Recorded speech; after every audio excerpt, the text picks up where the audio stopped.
Once a quilt becomes part of the museum's collection, it's assigned a number and photographed before storage. We are in the Byron and Sarah Rhodes Dillo Conservation Center, and this is where we study and care for our quilts. When we accept a quilt into the collection, we start caring for it immediately. When it comes into us, we isolate it for 2 weeks in a special area of the museum.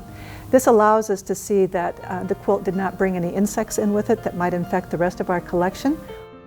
And one of the most important things we do following that is that we vacuum it before we store it again. In order to vacuum it, we use a screen like this, which is very soft and flexible. We place it on top of the quilt because we want to make certain that the vacuum with its suction does not damage the quilt by pulling on it too directly. And we vacuum very slowly across the face of the quilt, and then we turn it over and do the same thing on the back. The first thing we do is assign a unique number to each quilt that comes through our collection.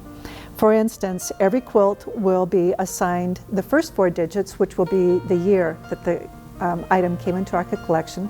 The next 3 digits I call a group number, and with every January 1st we start with another group 1 for our collections, and that means that every group that is either donated or purchased by the museum is then assigned a group number. Within that group then you might have 1 or several quilts, and these are numbered sequentially.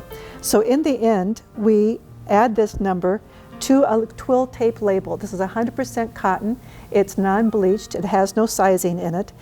This is the number that we'll use every time we want to refer to the quilt. Another thing to notice about putting this on the twill tape is that we hand sew this to the back of the quilt, and we use very large stitches around all 4 sides of the twill tape. You'll also notice that I'm wearing white gloves, and this is an important part of our care of the textiles, and that means that our body oils will not transfer from our hands to anything in the collection. When we're done with assigning the number, the next step that we take is doing an object survey. And this gives us time to actually study very thoroughly every quilt within the collection.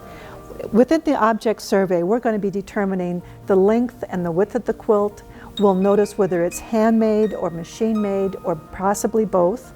We'll determine the fiber within the quilt and the fabric that's used.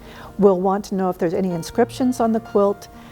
We pay attention to how the binding was applied. There's all sorts of details, the number of quilt stitchings per inch. All of this information is written down in the object survey, which we later enter into the database, along with the quilt's history, if we have any, and along with any genealogy that we might have available for the quilt. The ongoing volume of quilt care activity is completed with the help of a loyal group of trained volunteers.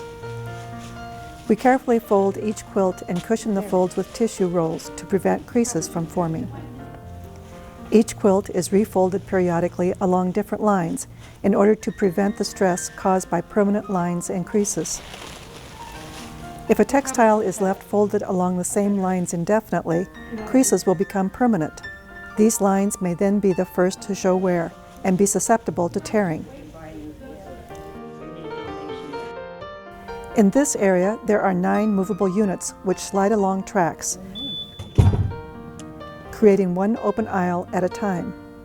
The temperature and humidity of the storage, conservation, and exhibition areas of the building are maintained at a consistent, textile-friendly level of 65 degrees Fahrenheit and 50% humidity throughout the year.